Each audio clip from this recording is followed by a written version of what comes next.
Hello, my loves. Miss Austin here. I hope you guys had an amazing spring break. Those of us that just got back from spring break, I hope that you are rested and you're ready to get back to learning and reading. We just had St. Patrick's Day on Sunday. So in honor of St. Patrick's Day, we are going to read an Irish folktale today, and it is called Jamie O'Rourke and the Big Potato.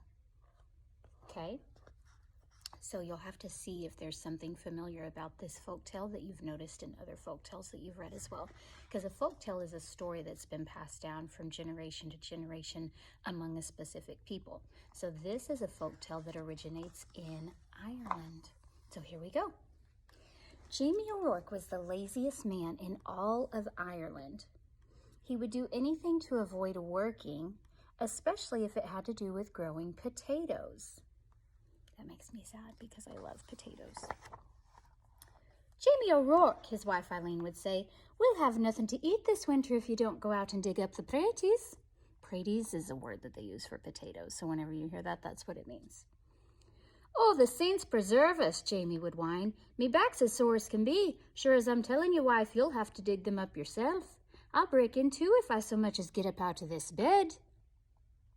So Eileen, who had done all the planting and all the watering and weeding, would go out to the tiny garden and dig up the smallest potatoes in Ireland, all because Jamie was too lazy to dig a larger garden and had no money to buy good potato seed. Poor her. That's not very fair. Then poor Eileen wrenched her back and was laid up in bed. St. Bridget and the Virgin Mary herself must have smiled on Eileen O'Rourke, the village women said. Why, it's the first rest she's had since she married old Jamie. With Eileen in bed, Jamie began to worry. No Eileen to dig meant no praties all winter, and no praties meant no food. Oh, poor me, wailed Jamie. I'll starve to death. I'd best go to church and confess to Father O'Malley. There's no telling how soon old death will be knocking on me door. So even though it was midnight, Jamie set out for the church. Look, he's in his nightgown. He was about halfway down the hill when he heard singing and a tap, tap, tapping sound. What do y'all think it might be? Sure, I wouldn't be knowing, Jamie whispered, but I swear it's a leprechaun. And sure enough, sitting in a circle of ferns in the moonlight was a leprechaun, singing and hammering tiny nails into the heels of the fairy boots he was making. Jamie knew just what to do. He crept up and grabbed the little man by his coattails and held him firm. Let me go, the leprechaun shouted. Not on your life, Jamie said. Not until you show me where you keep your pot of gold. We all know that leprechauns supposedly have a pot of gold at the end of the rainbow, right? Now, everyone in Ireland knows that leprechauns make boots and dancing shoes for the fairies, who pay for them with gold. And everyone knows that if you catch a leprechaun, he'll pay for his freedom with his pot of gold. But this leprechaun was more clever than most. Oh, please, Mr. Mortal Man, he pleaded. I'm just starting out making fairy shoes and I only have 1 or 2 pieces of gold in me pot. Would you take a wish instead? Why, what would I wish for? Jamie asked.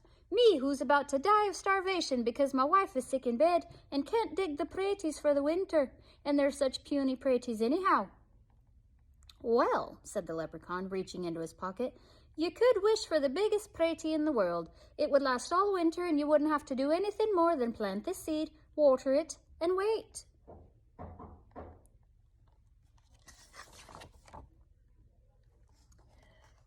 That sounded wonderful to Jamie. Done, he shouted, and as the leprechauns dropped the seed into Jamie's hand, Jamie let go of his coattails and off the leprechaun scampered. When Eileen heard what he had done, she was furious. Jamie O'Rourke, you're not only the laziest man in Ireland, but a fool as well, giving up a pot of gold for a pratie seed. Well, I'm going to plant the seed and water it, and you'll see, Jamie said, and out he went. And faith Eileen did see. In no time at all, the biggest, finest potato plant had sprouted out of the ground, followed by the potato itself. It was so big it pushed up not only all the dirt in the garden, but the garden shed and the corner of the cottage as well. Well, surely now it's ready to dig, said Jamie proudly. Look, it's lifting up the whole house. He hoed all around it, but he couldn't dig that pretty out of the ground. He got a beam and a big rock and tried to pry it out. He pushed and he pushed, but it wouldn't budge.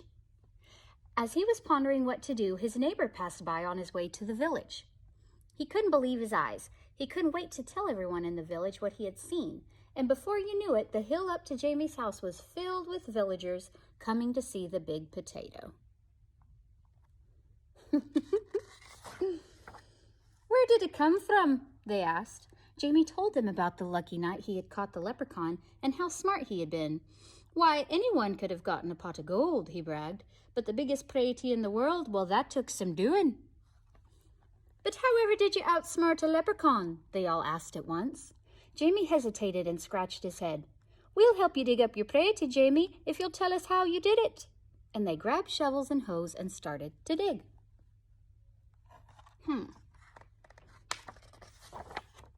They dug and they pushed and they shoved until the potato flew up out of its hole. It rolled down the hill faster and faster until it reached the bottom, where it bounced up high and came to a stop, wedged on either side of the road in the stone walls. What to do now? It's blocking off the whole road. Nobody can go in, nobody can come out. That pretty is so big that no one, no cart, no nothing can get by it, the constable complained to Father O'Malley. How's a body to get in or out of the village? What shall we do? The villagers wailed. Then they all looked at Jamie and said, It's your pretty. You'll have to move it out of the way. Well, Eileen spoke up, there's more than enough pretty for everyone. Why don't you all take some? She seems like a sweet lady.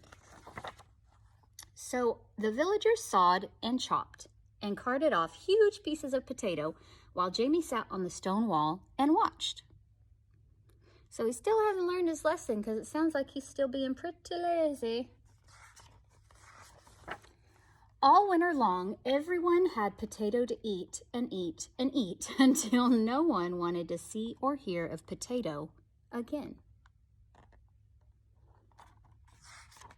That makes me sad because I love potatoes. In the spring, Jamie said, I saved a potato eye for a seed and it's just about time to plant it. Oh no, the villagers all cried. If you promise not to plant it, Jamie, we'll promise before St. Patrick and all the saints to see that you and Eileen always have plenty to cook and eat. We don't want another giant pretty around here. Jamie smiled and agreed. What a perfect life for a lazy man. And you see, Eileen, Jamie told her, I wasn't such a fool with that leprechaun after all. And Eileen had to admit that Jamie O'Rourke was right. The end. I hope you guys loved that story. I had never heard of it or read it before, so I love that I get to read it to you. Have an amazing week.